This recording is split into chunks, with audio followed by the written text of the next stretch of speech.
नमस्कार। ये अपने लोगों की सीरीज का दूसरी वार्ता है।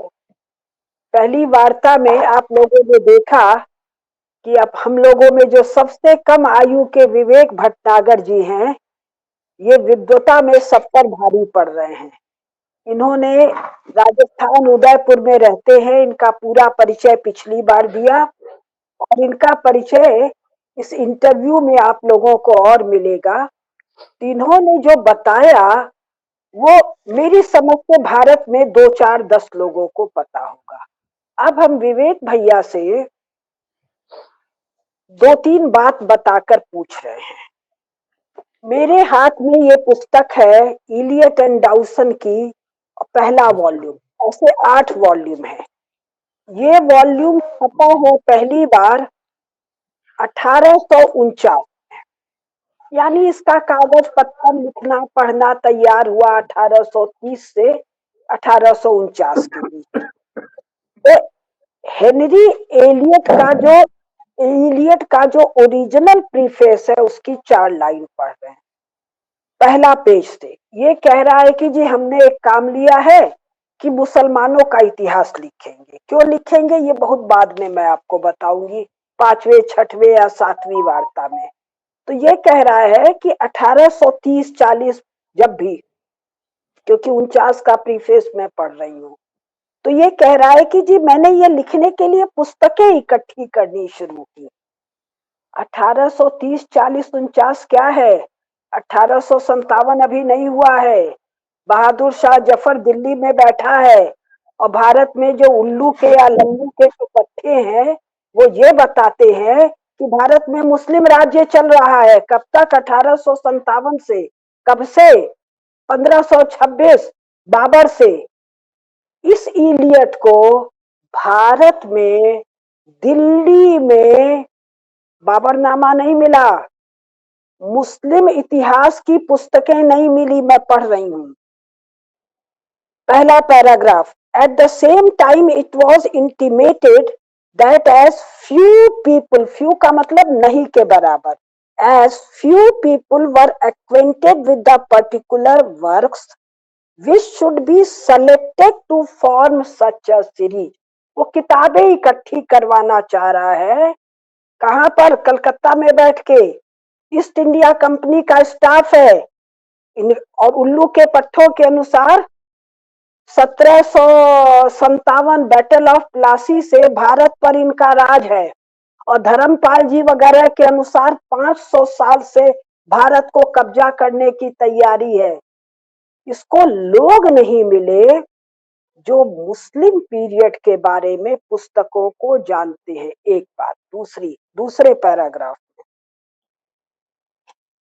That no work had ever been written specially on this matter, but also by receiving from many distinguished orientalist both European and native, their confessions of entire ignorance on the subject of his inquiry।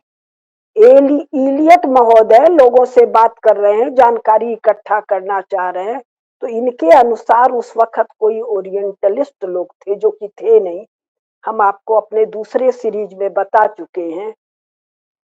तो उनको किताबों की जानकारी नहीं है, European orientalist को भी नहीं है, और भारतीय यानी मियाँ और टिया को भी मुस्लिम पीरियड जिसको ये बताते हैं, मुस्लिम शासक ये जिसको बताते हैं, उनके बारे में पुस्तकों की जानकारी नहीं है। आगे आएगा क्योंकि पुस्तकें है नहीं। तो इस बैकग्राउंड में मैं विवेक भैया से पिछली वार्ता का दोनों प्रश्न पुनः दोहराती कि 2 महमूद बताए जाते हैं, एक गजना का एक घूर का। गजना पर तो मैंने बहुत काम कर लिया। कोई समकालीन साहित्यिक यानी लिखित सोर्स नहीं है, इतिहास नहीं कह रही हूं मैं, कुछ भी लिखा हुआ किसी भी रूप में उपलब्ध नहीं है, समकालीन। घूर वाले का मैंने ढूंढा लेकिन मुझे अभी तक नहीं मिला, तो भैया से पूछना चाहूंगी, क्या गजना वाला घूर वाला महमूद किन्हीं पृथ्वीराज चौहान को हराया था? उनको पकड़ के गजना या घूर ले गया, वहां पर मत चूक चौहान वो कोई तीर चला, उनको अंधा कर दिया, एटसेट्रा एटसेट्रा। और दूसरे, औरंगजेब 27 साल तक क्यों भाग कर दक्षिण में रहा?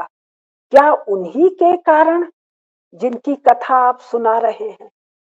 मेवाड़ के राणा, मेवाड़ के रावल। तो अब भैया आप ही बताइए, हम तो श्रोता हैं, बीच में शैलेंद्र भैया या पंकज जी कुछ पूछेंगे। जी। देखिए, आरंभ करते दीदी ने चूंकि धर्मपाल जी का नाम लिया, और चूंकि इलियट एंड डाउसन जो है 1930 के करीब करीब हिस्ट्री के रिटर्न रिकॉर्ड्स बनाने के प्रयास कर रहे हैं। वो क्यों कर रहे हैं वो तो दीदी बताएगी ही आगे, लेकिन जी। मैं इसमें एक बात जरूर जोड़ूंगा कि 1813 से 23 के बीच में जो ब्रिटिश पार्लियामेंट में इंडियन एजुकेशन के बारे में स्टडी होती है, उसके पोस्ट इम्पैक्ट में ये लोग भारत को पढ़ना चाहते हैं। उसके रीजंस बहुत सारे, जो दीदी आपको बताया कि मॉडर्न की वो एक्सपर्ट है, वो मैं उसमें एंटर भी नहीं करूंगा, प्रवेश ही नहीं करूंगा उस विषय में। लेकिन एक बात मैं कहूंगा कि जब ओरिएंटलिस्ट की बात होती है तो भारत में ऐसे ओरिएंटलिस्ट खूब हुए, जिनके नाम पर मैं देवेंद्रनाथ टैगोर को कहूंगा, जिसके नाम पर मैं राजा राम मोहन राय को कहूंगा। देवेंद्रनाथ टैगोर के बेटे ऐसे ओरिएंटलिस्ट एक कविता लिखते हैं जिसको हम भारत का राष्ट्रगान। उस भारत के राष्ट्रगान में, मेरा राष्ट्रगान से कोई विरोध नहीं, राष्ट्र विरोध नहीं है, जैसा भी है वो सौंदर्यपूर्ण है, मेरे देश का राष्ट्रगान है, मुझे स्वीकार है। लेकिन मैं उस राष्ट्रगान की लाइनें उद्धृत कर रहा हूँ कि वहां पर लिखा हुआ है, पंजाब सिंध गुजरात मराठा द्राविड़ उत्कल बंगा, विंध्य हिमाचल यमुना गंगा,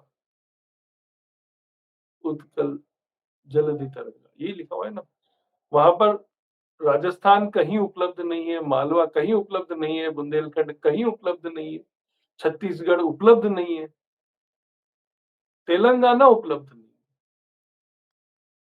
और कर्नाटक, हेलीबीड, कुछ मैसूर, कुछ नहीं उपलब्ध है। कारण क्या है? कारण ये है कि अंग्रेजों का शासन वहां पर नहीं है। ओ उसको परोक्ष या प्रत्यक्ष कुछ भी कहो। हो, क्योंकि जॉर्ज पंजम के लिए लिखा है। हाँ, और वो सीधा बात ही कर, क्योंकि ये सभी लोग अंग्रेजों से संधियों के माध्यम से जुड़े हैं, जिनके आंतरिक मसलों में इनका कोई प्रवेश नहीं होता। वैसे ही अंग्रेजों ने, जब हम कार्नवालिस कोड से लगा करके और मांटे मिडले सुधार तक पढ़ते हैं, तो अंग्रेजों ने कभी भी रेवेन्यू सिस्टम से लगा करके कल्चरल इंटरफियरेंस तक भारतीय परंपरा को छेड़ा तक नहीं। जागीरदारी बेचते रहे, उनसे पैसे वसूलते रहे, बाकी उनको कोई मतलब नहीं। तो कल्चरली इंडिया जो है वो कभी अंग्रेजों के अधिकार में रहा ही नहीं। वो मुगलों या तुर्कों के अधिकार में भी नहीं रहा। सांस्कृतिक भारत है, उसमें बदलाव ये नहीं कर सके। और जो मुसलमानों ने, तुर्कों ने और मुगलों ने जो भारत में प्रवेश करके इस्लाम का प्रवेश करवाया, वो इस्लाम भी, उसका भी भारतीकरण हो गया कि वो मजारों पे जाकर के गुलगुले चढ़ाने लगे, चादरें चढ़ाने लगे, उसका भी भारतीकरण हो गया। तो इस्लाम का सही स्वरूप भारत में कभी प्रवेश ही नहीं कर पाया, जिसका दर्द अल्ताफ हुसैन अली ने अपनी मुसद्दसों में लिखा है। जब वो खुद स्वीकार कर लेते हैं कि हमारा अधिकार नहीं हो सका, हमारा जहाज जो है गंगा के दहाने पर आकर डूब गया, और हम लोग आज तक ये गाए जा रहे हैं कि हम तो हार गए सब, हम तो मर गए सब, हमको तो कब्जा कर लिया सब। वेरी ट्रू लाइन सुना दीजिए, गंगा के दहाने में आके डूबा। वो दीने हिजाजी का, ये अल्ताफ हुसैन अली ने लिखा है 1920-22 के करीब। ये वो दीने हिजाजी का बेबाक बेड़ा निशा, जिसका अक्साए आलम में फहरा, मजाम हुआ कोई खतरा न उसको, न उम्मा में ठहरा, न कुलजुम में ठिठका, किए पे सफर उसने सातों समंदर, वो डूबा दहाने पे गंगा के आकर। आकर बहुत सुंदर। वो जब ऐसी बातें इन्होंने अपनी किताबों में खुद ही लिख दी, हम लोग आज तक उसको रो रहे हैं कि हम लोग हार गए। आगे का पक्ष देखिए, गजना और घोर का, क्योंकि आरंभ हमारे यहाँ पर शासनिक वृत्तियों का आरंभ, इस्लामिक शासनिक वृत्तियों का आरंभ और लेखन जो है वो गुर और गजना से होता है। लेकिन व्यवस्थित शासनिक वृत्ति जो है वो 1206 में आती है, जब गूर के शिहाबुद्दीन मोहम्मद बिन साम, जिसका वास्तविक नाम ये है मोहम्मद गौरी, जिसको विभिन्न किताबों में बाद में लिख दिया गया ताकि हम कोरोबरेट ना कर पाए। उसके सिक्के अजमेर से मिले, जिसमें एक तरफ पृथ्वीराज विजय लिखा हुआ है और दूसरी तरफ शिहाबुद्दीन मोहम्मद बिन साम लिखा हुआ ये हो पृथ्वीराज विजय लिखा है। हाँ, और ये सिक्के 1100 बर्राणु के बाद के हैं। जब ऐसा विषय उपलब्ध है तो वो जो चंद बरदाई लिखते हैं, चंद बरदाई का लेखन जो है कुछ समसामयिक है और कुछ बाद में उनके परिवारों ने लिखा। क्यों? क्योंकि राजस्थान में एक चारणी परंपरा है जिसको कहते हैं बड़वा या रानी मंगा। वहां पर पोथियां उत्तराधिकार के तौर पर चलती रहती है, लेखन उत्तराधिकार के तौर पर किया जाता है। पिता की मृत्यु हो गई तो पुत्र उसका लेखन करेगा। तो पृथ्वीराज रासो का जब आर्कियोलॉजिकल लिंग्विस्टिक आर्कियोलॉजिकल स्टडी किया गया तो ये बार बार कहा गया कि रासो कॉन्टेम्परेरी पीरियड में लिमिटेड है, बाद में उसमें शेपक है। अब साहित्य शेपक कह दे वो अलग विषय है। जब हम इतिहास की बात करेंगे तो ये कहा जाएगा कि समसामयिक समय में जितना पक्ष लिखा गया वो पूर्ण शुद्ध है और उसके बाद में उसमें चीजें जुड़ती चली गई और उस कालक्रम के अनुसार भी चीजें उसमें कुछ कुछ ऐड हो जाती है, इधर उधर से योग में चली जाती है।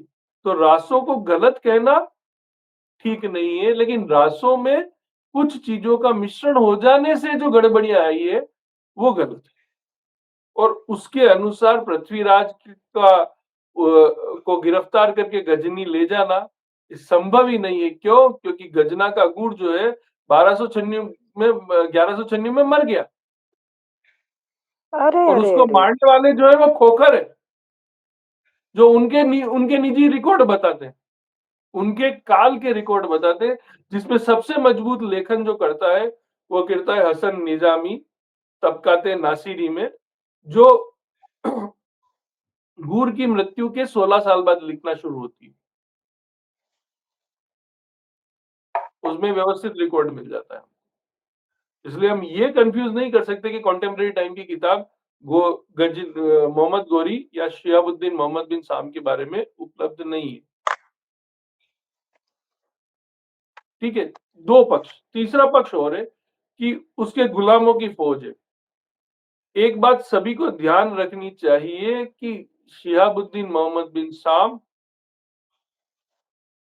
जो है, जो कुतुबुद्दीन ऐबक और कुतुबुद्दीन ऐबक का मालिक है, मालिक है, वो कुतुबुद्दीन ऐबक उसका गुलाम है, उसके गुलामों की सीक्वेंस है।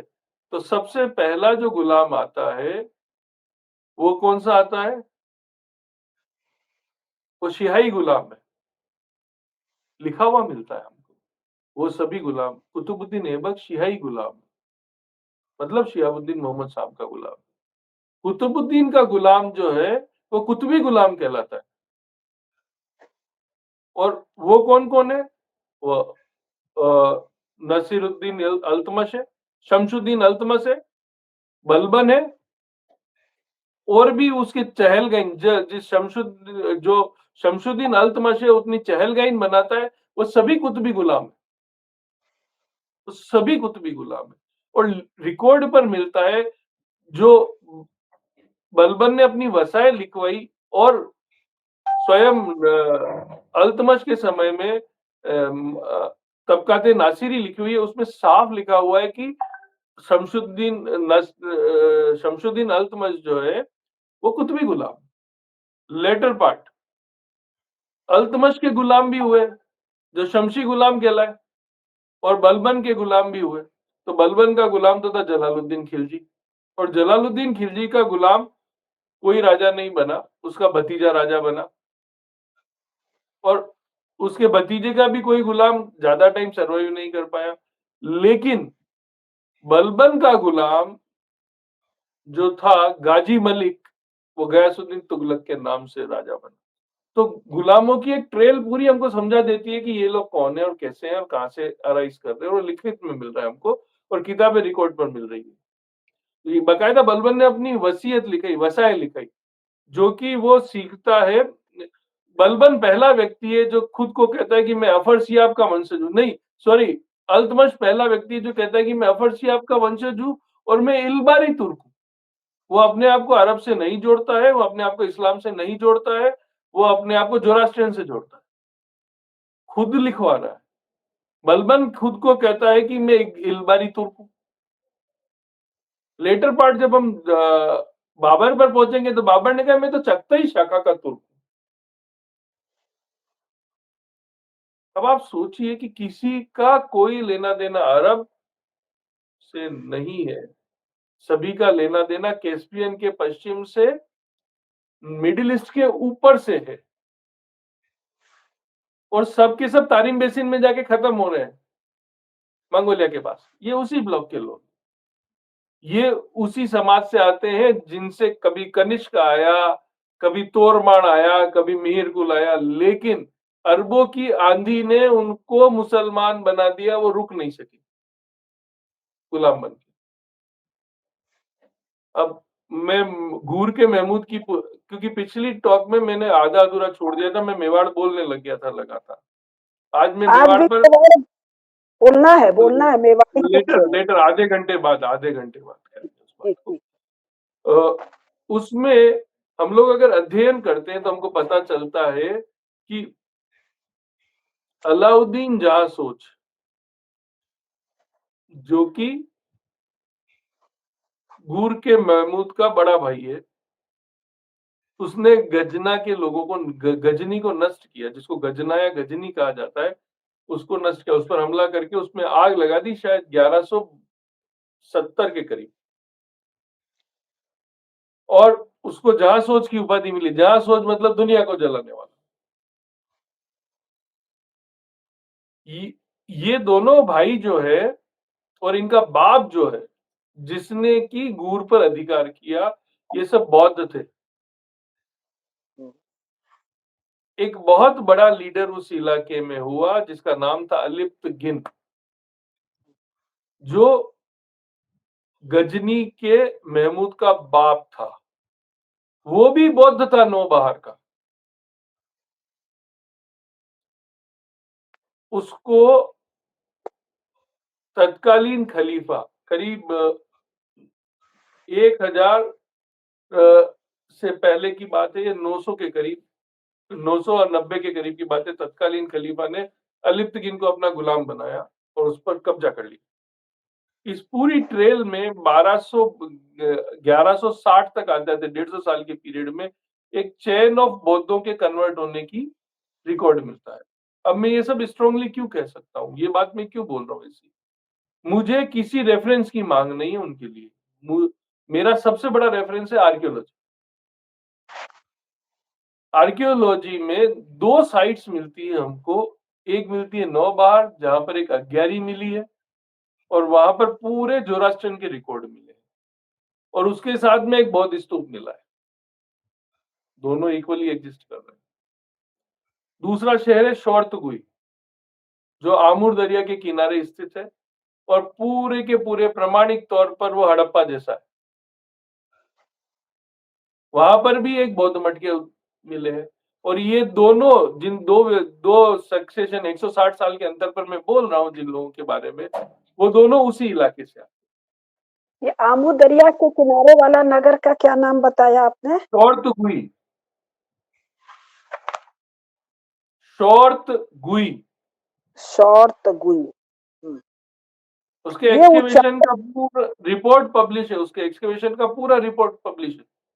ये कुछ शौर्तगुई अंग्रेजी या फ्रेंच उच्चारण है? नहीं, हाँ, ये संस्कृत का उच्चारण है। संस्कृत का कैसे? कैसे? और नौबहार जो है उसका सही नाम है नवबहार। हाँ, ठीक है, पर्शियंस ने, यानी 9 बगीचों का शहर है वो। इस सभी इलाके में प्रोमिनेंसी से बौद्ध हैं और आजादी के समय 19 मैं फिर बोल रहा हूं क्योंकि मुझे हिस्टोरिकल रिकॉर्ड को उसको लोगों को समझाना है। 1947 के समय में 1868 के बाद और 1938 तक अंग्रेज लगातार अफगानिस्तान को भारत से अलग करते रहे। अंग्रेज 3 बार मार खाते हैं अफगानिस्तान में और एक बार एल्फिंस्टन जो है वो 4 लोगों के साथ लौट करके आता है दिल्ली। ऐसी कंडीशन में अंग्रेजों का अफगानिस्तान से मोह भंग हो गया कि हमको जाना ही नहीं। जब जाना ही नहीं तो उनका डिवीजन किस बात का?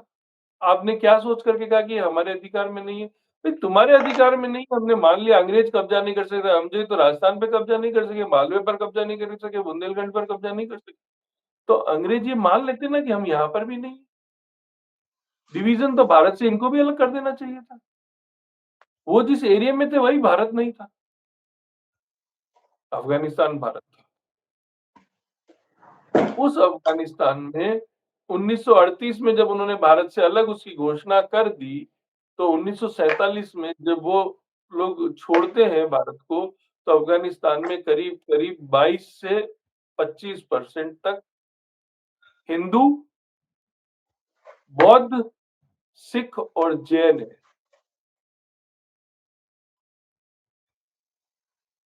जिसकी पॉपुलेशन 1996 में तालिबानियों के आने तक भी 9% है। इतनी घटी नहीं है, बहुत बुरी कदर से वहां पर उपलब्धता थी और अभी भी कोई 0.3% तक वो कह रहे हैं कि हिंदू बचे हुए हैं। कॉन्सेप्चुअली अगर किसी देश में उसकी कुल जनसंख्या का 35% वो है जो उसकी मूल जनसंख्या है, जो उसके मूल विचार के लोग हैं, तो हम लोग उसको भारत से विभाजित नहीं मान सकते। अस्वीकार्यता इस बात को लेकर के 1938 के बाद भी। इसलिए वो लोग जो गूर और गजना में बैठे हैं, वो लोग प्लंडरर्स है, आक्रांता नहीं है। वो इस्लाम से प्रभावित होकर के भारत के प्लंडरर्स बन गए, क्योंकि इस्लाम प्लंडररों का धर्म है। वो कल्ट ऑफ डेकॉइट्स है, लुटेरों का धर्म है। वो लुटेरों का मजहब है, दीन है वो तो ना। वो दीन सिखाते ही लुटेरापन है। उन्होंने वही सीखा और वही किया, जो दीन की शिक्षा मिली उसी में काम किया। इसलिए विभाजित भारत को देखना भी गलत होगा। अब आते हैं हम लोग गूर के महमूद और पृथ्वीराज पर। पृथ्वीराज से कहानी के तौर पर देखें तो वो 17 बार लड़ा और वो कहानी के तौर पर मैं सत्य मानता हूं उसको। ये जो सब कहते हैं ना 2 युद्ध हुए और 2 को ही सच मानो, नहीं, ऐसा नहीं। पृथ्वीराज जब दिल्ली पर काबिज हो गया और उसने अजमेर छोड़ दिया, अजमेर में है ही नहीं। सबको ये ध्यान रखना चाहिए कि कुतुब कॉम्प्लेक्स जिसको आज कहते हैं उसको राय पिथौरा कहते हैं, सही नाम उसका।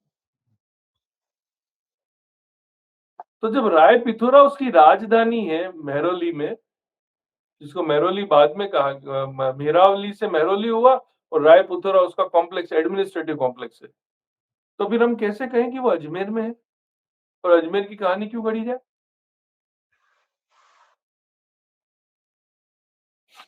और सबसे बड़ा रिकॉर्ड मिलता है कि दिल्ली पर हमला करके वो अजमेर नहीं जा रहे भाई, दिल्ली आ रहे हैं। अजमेर में पहली बार जिस आदमी का प्रवेश होता है आक्रांता के तौर पर, उसका नाम कुतुबुद्दीन ऐबक नहीं है, शमसुद्दीन अल्तमश है। तो मैं कैसे स्वीकार कर लूं?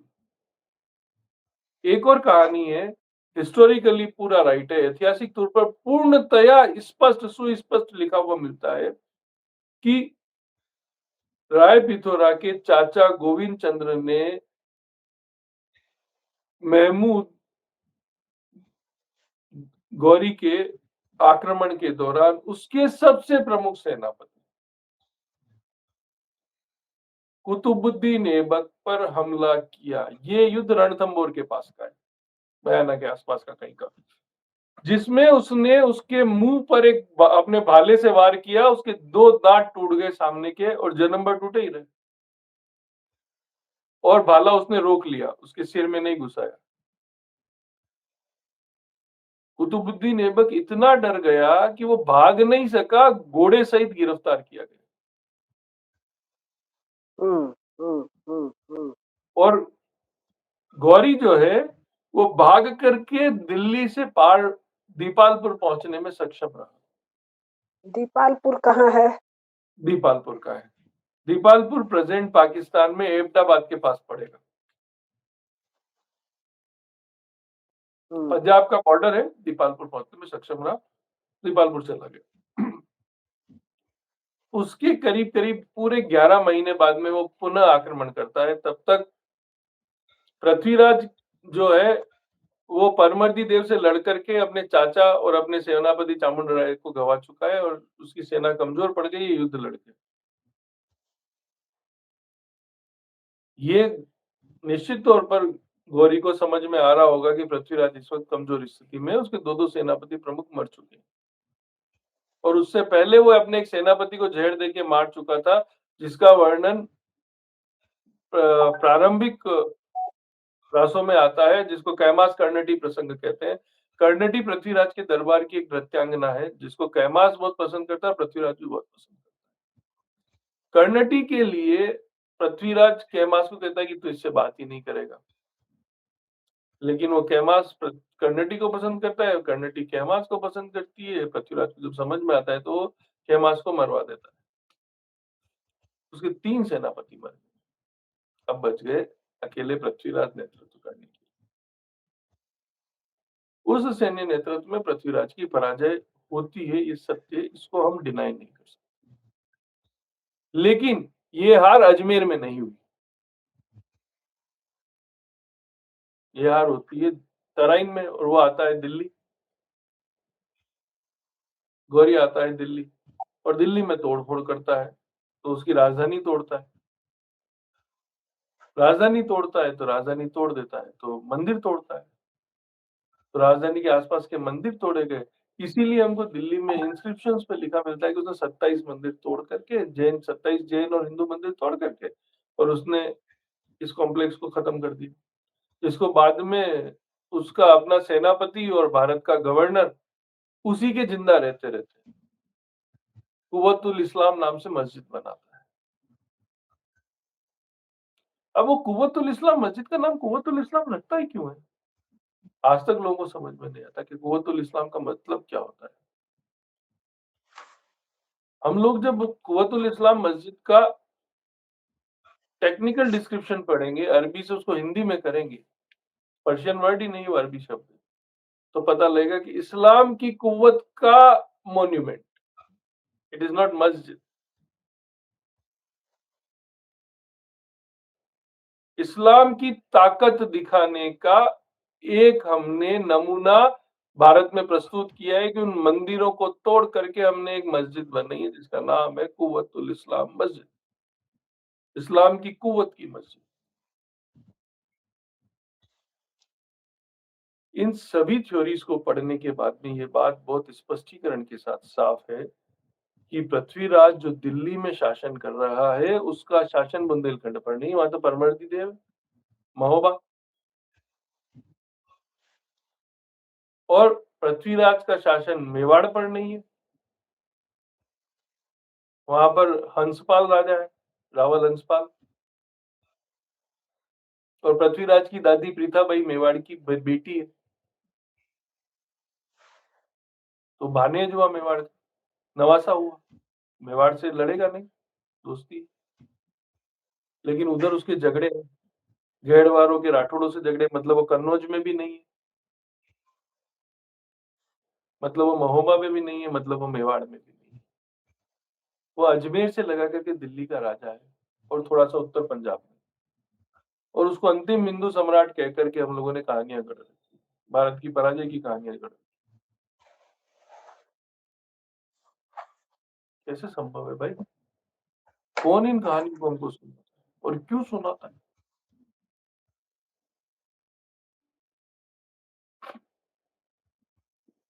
गौरी ने अपने किसी सेनापति में पूरा विश्वास नहीं किया, इसलिए भारत पर हमले के बाद 1192 के बाद 4 साल तक शांति से बैठा रहा। 1196 में अपनी मृत्यु से कुछ समय पहले उसने अपने सेनापतियों में अपना साम्राज्य विभाजित किया। कारण क्या था? उसकी औलाद नहीं थी। औलाद क्यों नहीं थी? हिंजड़ा था, नपुंसक नहीं था, हिंजड़ा था। नपुंसक और हिंजड़े में अंतर होता है, एंटीपोटेंट और नॉन फर्टिलाइज्ड में फर्क होता है। वो फर्क है उसमें, वो नॉन फर्टिलाइज्ड नहीं है, वो एंटीपोटेंट है। और इसीलिए उसने गुलाम पाले और उसके 3 प्रोमिनेंट गुलाम, प्रमुख गुलाम थे, नसीरुद्दीन कुबाचा, ताजुद्दीन एल्दोज और कुतुबुद्दीन ऐबक। इन तीनों के बीच में वो अपनी संपत्ति का वितरण करता है सबसे पहले। और एक चौथा सेनापति और है जो उसका सबसे जाइंट सेनापति है, और वो तुर्क नहीं, वो पठान, इख्तियारुद्दीन मोहम्मद बिन बख्तियार खिलजी, जिसको भारत में काला पहाड़ लिखा गया। वो पहले अपने 3 तुर्क सेनापतियों के बीच, जो उसके तुर्क गुलाम हैं, उनके बीच एक को काबुल में बिठाता है, एक को सिंध में बिठाता है और एक को लाहौर का राज्य देता है, दिल्ली का नहीं। बख्तियार खिलजी को काला पहाड़ कहा है?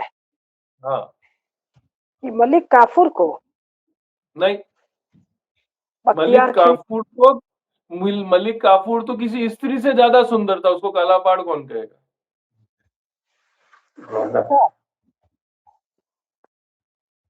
और वो तो सौराष्ट्र का ब्राह्मण है ना, ब्रह्मभट्ट ब्राह्मण है।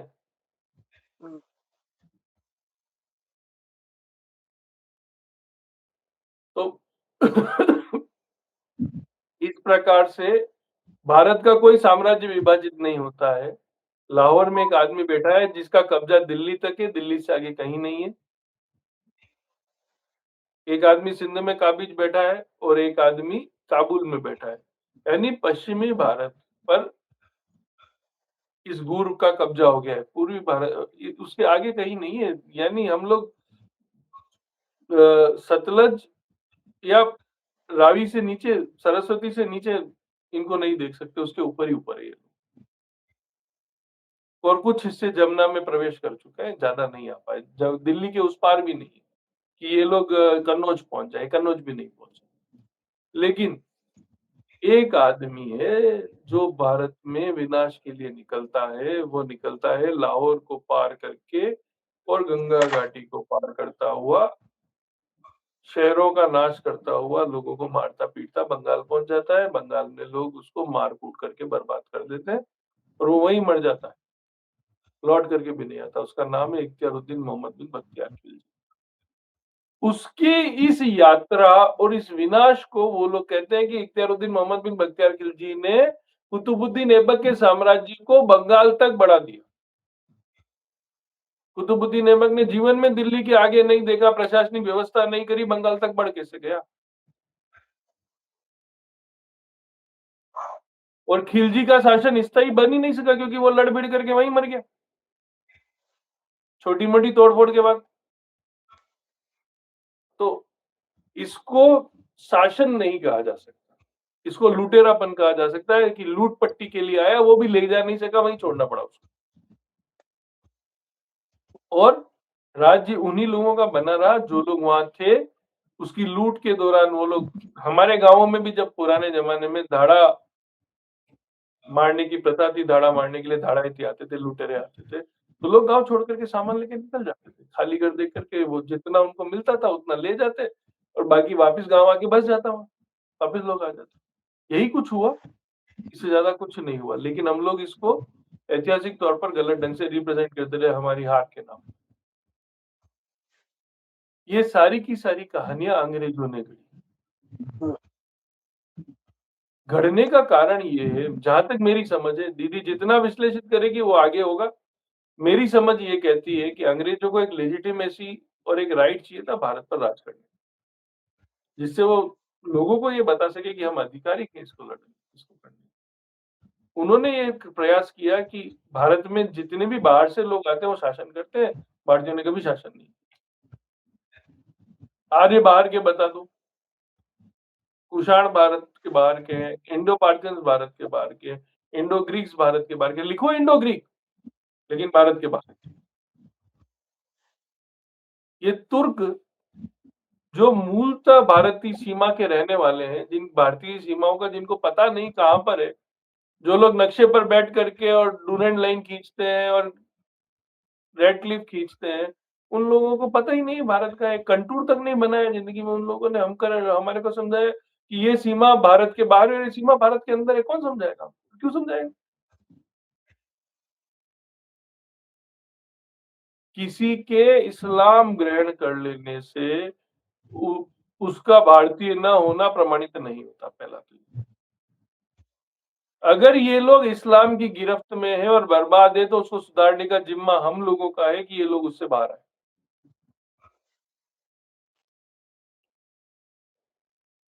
क्यों? क्योंकि इस्लाम माफिया की तरह है जिसमें जाना संभव है, लौटने के लिए दूसरा रास्ता चाहिए। वो रास्ता पैदा हमको करना पड़ता है। हमने पिछले 1000 साल में वो रास्ता पैदा नहीं किया। वो रास्ता हम पैदा करेंगे। क्यों? क्योंकि जो लोग हमारी व्यवस्था को नहीं समझते थे और भारत में आए, हमने 1000 ईस्वी तक उनका भारतीयकरण हम लगातार करते गए। उसके बाद में हम भारतीयकरण करने की प्रक्रिया से बाहर हो गए, कुछ रिजिड हो गए। इसीलिए इस्लाम इस स्वरूप में जिंदा है। नहीं तो अगर हमने उसी वक्त इस विचार को अपनाया होता और इसको करना शुरू किया होता तो ये आज तक खत्म हो चुका होता। लेकिन हमारा शत्रु बोध नष्ट होता गया धीरे धीरे, और हम लोग शत्रुओं को सांस्कृतिक रूप से खत्म करने के बारे में सोचना बंद कर दिया। हम लड़ तो लिए, लेकिन सांस्कृतिक रूप से खत्म करने से रुकते। इसी का कारण है कि हर कोई आकर के लिख करके निकल जाता है कि भारत गुलाम। अच्छा, इसमें भैया हम जरा सा आपको रोक रहे हैं।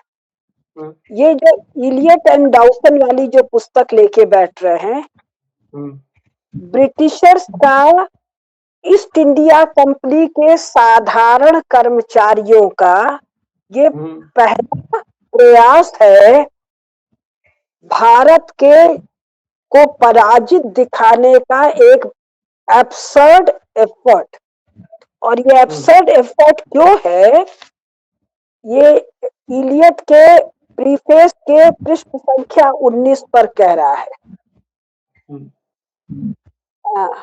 They will serve to dispel the mist of ignorance by which the knowledge of India is too much obscured and show that the history of the Mohammedan period remains yet to be written. 1849 तक किसी मियाँ का कोई इतिहास भारत में नहीं उपलब्ध है। ये 1849 में इलियट कह रहा है, यानी 1850 मान लो, जब वो एक मेजर एफर्ट कर रहा है किताबों का, मैन्युस्क्रिप्ट्स का, दुनिया भर की अन्य चीजों को इकट्ठा कर रहा है, तो कह रहा है कुछ भी उपलब्ध नहीं है। तो तू काहे लिख रहा है भाई?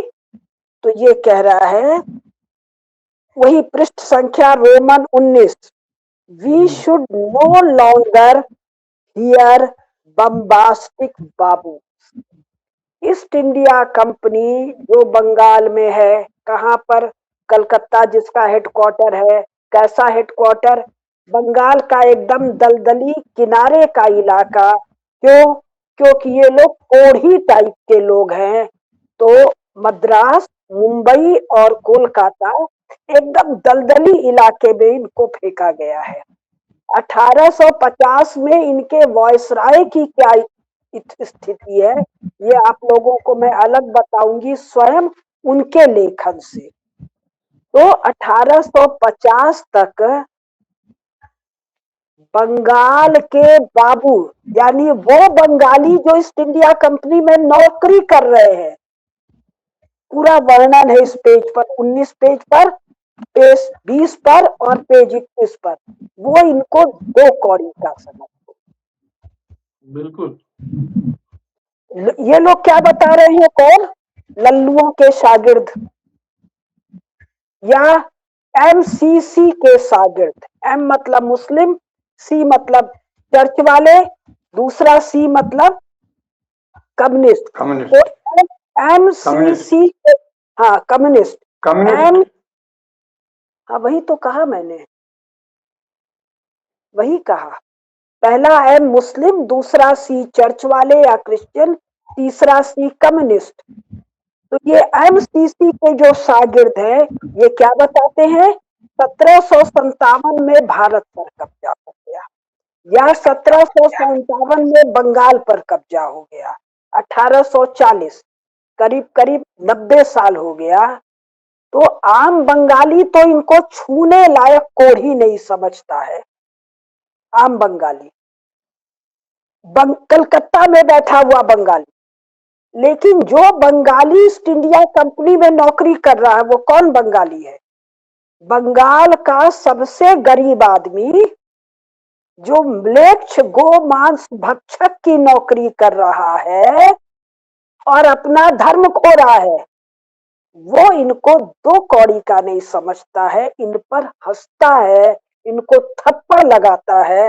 ये सारा वर्णन पृष्ठ संख्या 19, 20, 21 पर है। तो ये कह रहा है, ये बम्बास्टिक बाबुओं को घमंड है अपने महाराजाओं पर, अपने महान स्थापत्य पर, अपने छायादार वृक्ष वाले सड़कों पर, अपने सरायों पर। बहुत लंबा वर्णन है। तो इनका बम्बास्टिकपन हमसे सहा नहीं जा रहा है। तो कुछ ऐसा लिखना है जिससे इनका मुंह बंद हो सके। एक, भारत पर राजफाज नहीं, नो वैलिडिटी। क्यों? इनको किसी को वहम नहीं है कि भारत छोड़ो बंगाल पर ये राज कर रहे हैं। ये कुसुमलता को कैसे पता? ईस्ट इंडिया कंपनी के रिकॉर्ड, ईस्ट इंडिया कंपनी और सो कॉल्ड ब्रिटिश पार्लियामेंट के करेस्पॉन्डेंस, ये केवल ट्रेड कर रहे हैं। और जो पूरा ग्रेट गेम रूस के साथ है वो केवल और केवल ट्रेड के लिए है। हम राज्य कर रहे हैं ये शब्द कहीं नहीं है। तो ये कह रहे हैं कि ये हमको जिस तरह से रिडिकुल करते हैं, कौन? सो कॉल्ड इनके वेतन भोगी एम्प्लॉय, जिसको नौकर भी कह सकते हैं, इनकी इतनी दयनीय अवस्था प्रमाण किसको दे रही हूं? अपने मन से एक लाइन नहीं कह रही। डाउसन में इलियट के हाथ का लिखा हुआ प्रेफेस, इलियट जब मर गया है तब डाउसन ने काम को पूरा किया है। तो ये केवल अपने नौकरों के तुतकारे जाने से परेशान होकर एक झूठ की रचना, इसमें विस्तार से लिखता है कि हम क्या क्या झूठ की रचना कर रहे हैं, विस्तार से है। इस पर मेरे 3 भाषण पहले हैं, अभी मैं पुनः धर्म मीमांसा पर करूं। तो ये उनके उपहास से बचने के लिए ये बताना चाह रहे हैं कि देखो, ये लिखता है कि हम ये क्रिएट करेंगे कि देखो मियाँ लोगों ने तुम्हारे साथ बहुत अत्याचार किया, लेकिन ये लिखने के लिए डॉक्यूमेंट चाहिए। डॉक्यूमेंट नहीं है। बाबरनामा तक सो कॉल्ड मुगलों का बाप, उसकी सो कॉल्ड आत्मकथा, अंग्रेज कहते हैं, मैंने तो पढ़ा था मिडिल ईस्ट में, सेंट्रल एशिया, भैया ने कहा कॉन्स्टेंटिनोपल माने भूमध्य सागर के छोर पर। एक लाइब्रेरी में सदा एक अंग्रेज को और एक फ्रेंच को मिलता है, वो उसको ले जाता है इंग्लैंड या फ्रेंच के आर्काइव में रख देता है, और वो अंग्रेज और फ्रेंच वो अपनी भाषा का व्याकरण नहीं जानता है, उस संसार के हर भाषा का अनुवाद करता है। अनुवाद करने में दुभाषिया भी नहीं चाहिए, डिक्शनरी भी नहीं चाहिए, उस भाषा लिपि भी नहीं चाहिए, लिपि को पढ़ना नहीं आता है, लिपि नहीं आता है, और जो बोली हुई भाषा है वो भी वो नहीं समझता है, व्याकरण का सवाल ही नहीं है। उसके में जो वर्णन है लोकोक्तियों का, मुहावरों का, इमेजरी का, उसका सवाल ही नहीं है। और फिर भी ये अनुवाद कर देता है, और मूल पांडुलिपि इनके अनुसार इंग्लैंड या फ्रांस में है। और उसके आधार पर अरे कुछ न बाच सको काहिलो, इलियट का प्रीफेस तो पढ़ लो रे। भारत को गुलाम कहने वालों, किस नरक में जाकर मरोगे। राजेंद्र राज चोल को एक तरफ प्रातः स्मरण में रोज जाप करते हो, और दूसरी तरफ हर्षवर्धन को या पृथ्वीराज चौहान को तुम अंतिम शासक कहते हो। किस नरक में मरोगे। हो सकता है नरक में ना मरो, हो सकता है तुम एक सुंदर मियाँ के घर में लड़का पैदा हो, जिसको ये गिलमा या लौंडा कहते हैं। एक संभावना ये भी है। और क्या पैदा होगे ये जानना है तो गरुड़ पुराण को पढ़ो। तो विवेक भैया से बात करने का प्रयोजन क्या है, इन्होंने बहुत डिटेल में जो बताया है वो स्कॉलरली कंजम्पशन की चीजें हैं। इसको समझ के नोट बना के इसका एआई से ट्रांसक्रिप्शन करवा के सार संक्षेप हम आप लोगों को पुनः प्रस्तुत करेंगे। सार ये है, गप गप और गप। इन्होंने बहुत बारीक डिटेल्स दिए हैं जो सामान्य लोगों को थोड़ा कठिन होगा समझने में। तो भैया अब आगे, अब औरंगजेब की बात करते हैं। भैया चलें भैया, या पंकज जी कुछ कहेंगे? नहीं नहीं, बस आनंद ले रहे हैं। कोई जिज्ञासा? नहीं नहीं, आनंद है, आनंद। जिज्ञासा तो कुछ नहीं। अच्छा, तो इसको भगाया क्यों गया भाई? कथा ये कहती है कि औरंगजेब गया है दक्षिण। कब गया? ज्ञानवापी मंदिर तोड़ता है, सोमनाथ मंदिर तोड़ता है। कब तोड़ता है? जब जोधपुर के महाराज जसवंत सिंह काबुल विजय कर रहे हैं। बिल्कुल। केवल जहां के काका कथा सुना रहे हैं। और जोधपुर जो भैया से मैंने सुना, ये सब मेवाड़ राज्य के अधीन है। तो जोधपुर के राजा जसवंत सिंह जब काबुल में हैं, कोई मियां मुल्ला शिवाजी महाराज का कुछ न कर पाया। एक बार मिर्जा राजा जय सिंह कहे हैं और दूसरी बार जसवंत सिंह कहे हैं। क्यों विवेक भैया, सही कह रही हूँ? बिल्कुल बिल्कुल बिल्कुल। जब वो वहां पर है तब ये तोड़ा है। उनको खबर मिलते ही काबुल में, लाहौर में, राम जाने कहाँ कहाँ सब मस्जिद ध्वस्त, मस्जिदें खत्म कर दी उन्होंने। और जब वो लौट रहे हैं उसके बाद क्या क्या घटनाक्रम हुआ है पढ़ा मैंने, सब है। बिना किताब के मैं बोल नहीं पाती हूँ, मेरी वो स्मृति नहीं है। और ये जैसे उन सबों का नाम लेते हैं, मुझे तो गरियाना भी पड़े तो हम इतना पापियों का नाम ना लेंगे। इनको बताने दीजिए, ये लोग विद्वान लोग हैं, इन लोग को लेना जरूरी है। बताने दीजिए बस। रुकिए, हमको बात थोड़ा इंट्रोडक्शन देने दीजिए। तो उसके बाद ये भाग जाता है। ये शब्द मेरा है, भाग जाता है। क्यों ये शब्द मेरा है? जो तू 27 दिन तेरा आगरा और दिल्ली नहीं छोड़ता है, सो 27 साल आउट। शिवाजी महाराज के रहते तो तू गया नहीं कभी। तब तो गए मिर्जा राजा जय सिंह और जसवंत सिंह। अब तू क्या करने गया जब शिवाजी महाराज नहीं? जब दो फाड़ हो गया है वहां पर मराठा साम्राज्य में, और तू 27 साल वहीं पड़ा है। कहां पर? कैंप में। एक पक्का महल भी नहीं बना रहा है। और यहाँ ससुरे कह रहे हैं कि हम लोग मुर्दा सबका। कौन मुर्दा? वो अकबर, सबका नाम क्या है भैया? जलालुद्दीन मोहम्मद अकबर। अरे जलालुद्दीन है, और एक शाहजहां खुर्रम है, और एक जो भी है आलतू फालतू, ये सबके मरने पर महलों को कब्र में बदल रहे हैं। और वो जो जिंदा अपने को आलमगीर कह रहा है, वो पक्की छत के नीचे 27 साल नहीं रहा है। और उसकी दुर्गति का हालत ये है कि मराठा दो संता सिंह घोरपड़े, संता जी घोरपड़े, दो नाम है ना पंकज जी, बताइएगा। वो इसके टेंट घुस कर इसका वो क्या क्या क्या क्या ले जाते हैं, घोड़ा फोड़ा ले जाते हैं, मतलब दुर्गति के लिए। और बाद में जिसको तुम जिंदा पीर कहते हो, ये अपना चित्र बनवाता है पालकी पर बैठा हुआ। पालकी पर बैठ के संसार में कोई युद्ध करता है? संसार में सुना है? तो तू लौट के क्यों नहीं गया? मेरा कंजेक्चर और हाइपोथेसिस है, तेरा कलेजा नहीं था, तेरा औकात नहीं था। ये लाइन खींचा गया किन्हीं भरतपुर के जाटों के द्वारा, किन्हीं चित्तौड़ वालों के द्वारा, मुझे नहीं पता, वो सब आप बताएंगे। तो ये कृपया बताइए, ये क्यों नहीं लिखा? किसको मार के भगाया गया इसलिए नहीं लिखा?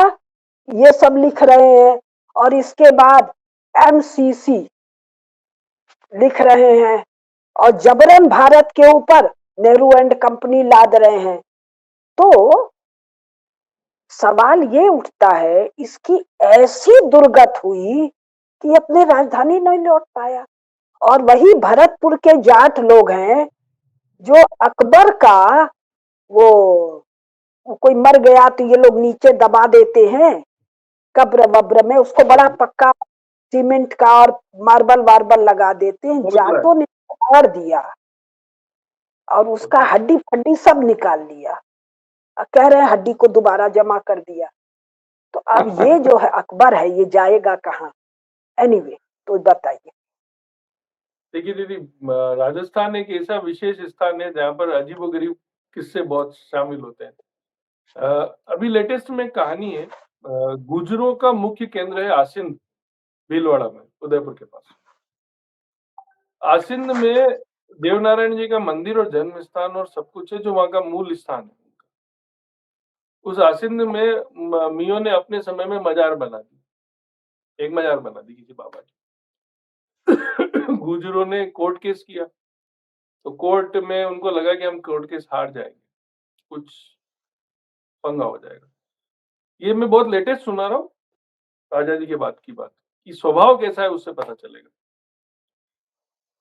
तो हमारे यहाँ के गुजरों ने तय किया कि मुसलमानों को तो वो वैसे ही उस मजार तक आसानी से आने देते नहीं थे, थोड़े बहुत आते थे, वो भी उन्होंने बिल्कुल बैरिकेटिंग कर दी, रात भर सिक्योरिटी पे लगना बैठना, 8-8 घंटे की ट्रांजिट सिक्योरिटी करना, सब किया उन्होंने। और हर एक गुजर परिवार को जो भी दर्शन करने के लिए आए देवनारायण जी के, उसको निर्देशित किया गया कि आपको इस मजार से चूने का एक कण भी उठाना है और उठा करके पास के कुंड में डाल देना। 3 महीने में मजार गायब वो कर दी हम लोगों ने। हाँ, ये है स्वभाव। अस्तित्व ही नहीं रखा, 3 महीने में मजार गायब कर दी। एक इसी आसिंद से कुछ आगे की तरफ जहाजपुर अजमेर बॉर्डर पर एक शहर है, जिसमें आज से 10-12 साल पहले जब मैं पत्रकारिता कर रहा था तब की बात है, नहीं 20 एक साल पहले की बात है, कि वहां पर एक मुसलमानों ने एक मंदिर के पास, माता जी के मंदिर, देवी के मंदिर के पास में एक पीर की मजार बना दी, कोई भी मजार बना दी, पत्थर लगा दिया, चढ़ा दिया और चढ़ा दिया। जब इसकी सूचना लोगों को मिली, वो भी गुजरों का और मीणों का गांव है, जब उन लोगों को ये पता चला तो उन्होंने उस मजार को तोड़ा और उस पर एक हनुमान जी की मूर्ति बिठाई और नाम रख दिया पीर पछाड़ बालाजी। बहुत सुंदर भैया, पीर जब पछाड़ बाबा जी। नाम रख दिया उन्होंने पीर पछाड़ बालाजी। अब ऐसे केसेस हमारे यहाँ पर होते हैं, तो उस वक्त तो क्या रहे होंगे कि जाट गोकुला ने औरंगजेब के काल में, औरंगजेब के शासन के 20वें साल में दिल्ली पर हमला किया और 7 दिन तक दिल्ली को कैद कर दिया, कोई दिल्ली से बाहर आने की स्थिति में नहीं। बस बस यही रोकेंगे 55 मिनट।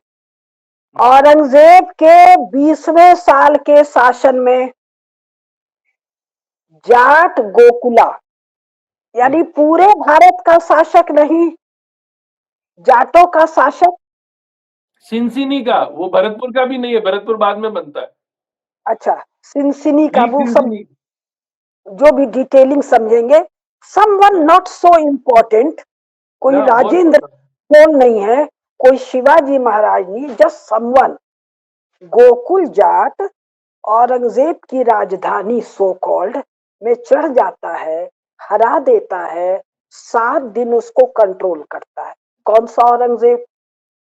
तुम्हारे अनुसार एमसीसी के पट्टों के अनुसार कोई बाबर था, कोई हुमायूं था, कोई अकबर था, कोई शाहजहां जहांगीर था, कोई शाहजहां था, कोई औरंगजेब था? पूरा देश में अंधकार था। तब जस्ट समवन, राजेंद्र राज नहीं, शिवाजी महाराज नहीं, महाराणा प्रताप नहीं, महाराणा राज सिंह नहीं, महाराणा अमर सिंह नहीं, समवन, यानी हमारे यहाँ के गोकुल जाट औरंगजेब के लिए काफी है। यही ना कथा हुई। बिल्कुल। और 7 दिन क्या बताया, क्या कर रखा था दिल्ली में? दिल्ली को दिल्ली में से कोई बाहर नहीं आ सकता था, उसने बाहर से पूरा कब्जा कर लिया। तो मेरी इसमें आज 2 लाइनें और जोड़ दूं मैं, हाँ 2 हाँ लाइनें और बोलिए। मैं जोड़ दूं, उसके बाद में अपन बंद कर देंगे। उसी औरंगजेब के दरबार में, उसके बाप के दरबार में, शाहजहां के दरबार में एक आदमी का नाम है अमर सिंह। उसका जो नाम तो राजा खुर्रम है ना? नहीं नहीं हाँ, खुर्रम के दरबार में, शाहजहां कहे खुर्रम कहे, खुर्रम के दरबार दरबार में। नहीं, खुर्रम की सभा में, मजलिस में, दरबार तो था हाँ, नहीं, खुर्रम की मजलिस में। हाँ, खुर्रम की मजलिस में एक आदमी का नाम है राठौड़ अमर सिंह, जो हम्म, जसवंत सिंह के बड़े भाई हैं और नागौर के शासक हैं। हाँ, उनकी बेटी से विवाह करने के लिए उसका साला, शाहजहां का, खुर्रम का साला सलावत खान ऑफर करता है और बार बार उसको कहता है कि तेरी बेटी से मेरी शादी करा दे। उसके बाद में वहां से कहानी बदलती है कि औरंगजेब शासक बन जाता है, तो औरंगजेब को वो कहता है कि तू शादी कर ले, मैं तो नहीं कर पा रहा हूँ, इस पे दबाव बना। तो औरंगजेब के दरबार में सलावत खान उसको कहता है कि इसकी शादी इससे करा, तेरी बेटी की। तो सलावत खान का सिर काट दिया अमर सिंह ने दरबार में, भरे दरबार में। अब देखिए क्या बता रहे हैं, एक क्लियर संपूर्ण अखंड भारत का चक्रवर्ती सम्राट नहीं, राजस्थान में नागौर बताया, नागौर के शासक अमर सिंह जी ने हाँ, इस सलावत खान का सिर दरबार में, भरे दरबार में काटा। जो भी ये औरंगजेब नाम का जीव है, और इसके भरे दरबार में इसके दूसरा, रिश्तेदार का, इसके सो कॉल्ड सेनापति का सिर काट दिया, और इन सबों राज की 2 कौड़ी की औकात नहीं थी उसका कुछ कर पाने। राज सिंह की बेटी ने एक लेटर लिखा, चिट्ठी लिखी, राज सिंह को चिट्ठी लिखी अमर सिंह की बेटी ने कि मैं इनके दरबार में सुरक्षित नहीं हूं, ये मुझे मुसलमानों से शादी करनी पड़ जाएगी, मेरी सुरक्षा के लिए आओ, मैं तो तुमको अपना पति मान चुकी हूं, अगर तुम नहीं आए तो मैं सती हो जाऊंगी, मर जाऊंगी जल्दी। राज सिंह अपनी छोटी सी एक सेना लेकर के, पूरी सेना भी नहीं ला, राज सिंह छोटी कौन है? सी मेवाड़ के महाराणा। महाराणा राज सिंह एक छोटी सी सेना लेकर के दिल्ली आकर, आगरा आकर के अमर सिंह की बेटी को ले जाते अपने साथ, आगरा से आगरा से उठा के ले तो जाते, क्या करना चाह रहा है? लेके चले जाते हैं। औरंगजेब कुछ नहीं कर पाता। ये है इनकी औकात। तो एमसीसी के पट्टों, एमसीसी उल्लू तो लक्ष्मी जी का वाहन है, ऐसे भी पंछी है। एमसी क्या होता है? उसमें सी स्क्वायर है। उसके पट्टों लज्जा तुमको आएगी नहीं, लेकिन हमारे जैसे लाखों करोड़ों तुम पर थूकते हैं, जो तुम भारत को गुलाम या पराधीन कहते हो। और हमारा बस चला तो भारत के न्यायालय में हम तुम पर हमारे पूर्वजों की मानहानि का मुकदमा दायर करेंगे, चाहे तुम कितने भी बड़े संगठन के चालक हो। ये नोट कर लो। और इसी औरंगजेब के संरक्षण में महाराजा जसवंत सिंह की बेटे की मृत्यु के बाद, स्वयं की मृत्यु के बाद, उसके नवजात शिशु उसकी पत्नी को लेकर के लौट आया दुर्गादास चौहान, दुर्गादास राठौड़, भरे मुगलिया कैंटोनमेंट में से उठा करके लाना सुरक्षा देना, ये मुगलों की नाक पर चूना नहीं तो क्या है? दुर्गादास जी कौन है? दुर्गादास राठौड़ जोधपुर के, जोधपुर यानी राजस्थान में वन एमंग मेनी। राजस्थान 15 अगस्त 1947 वाले भारत के वन एमंग मेनी। अखंड भारत, अफगानिस्तान, पाकिस्तान, बांग्लादेश, पाकिस्तान, सिक्किम, आधा ईरान, नीचे बर्मा, इसमें ऐसे 1000 छोटा सा, छोटा सा और ये राजा नहीं है दुर्गादास, नहीं, राजा है महाराजा जसवंत सिंह, जिनका देहांत होता है। ज्ञात हो गया। महारानी उनको संदेश भेजती है। दुर्गादास आते हैं औरंगजेब और उसकी सेना के लिए। क्यों आते हैं? Because he knows he is sufficient, is capable. चींटी को मारने के लिए, मकड़ी को मारने के लिए, उसके लिए तोप और गोला नहीं लगता है। तो एक किस्सा और सुना एमसीसी देता के, हूं। हाँ सुनाइए, एक एक किस्सा मिनट और सुना भैया। देता हूं। एमसीसी के शागिर्दों मोहम्मद शाह रंगीला जो था ना, मोहम्मद शाह बस तुम्हारा तुम स्वयं नहीं करोगे, हाँ, मेरा कोई शिष्य तुम्हारा नाक पकड़ेगा पब्लिकली, मुझे सुनने वाला मेरा कोई शिष्य। जी एक किस्सा और है, बाजीराव पेशवा प्रथम के बाद। तो एक बाजीराव मिनट है, मैंने एक बार बनारस में सुदर्शन जी को कहा था, पूजनी सुदर्शन जी, एक व्यक्ति भाजपा का, नाम नहीं ले रही हूं, कि अगर दिख गया मुझे सुदर्शन जी, तो मैं इसके लिए, चूड़ी होती है ना, मेरी चूड़ी की साइज 2.25 है, 2.4, तो मैंने कहा 2.6 2.8 की चूड़ी मंगवाऊंगी, मोटा लंबा चौड़ा आदमी था, और एक चुनरी और एक नथनी लेके आऊंगी और पहनाऊंगी। और वो चंद्रशेखर जी का पट्ट व्यक्ति था।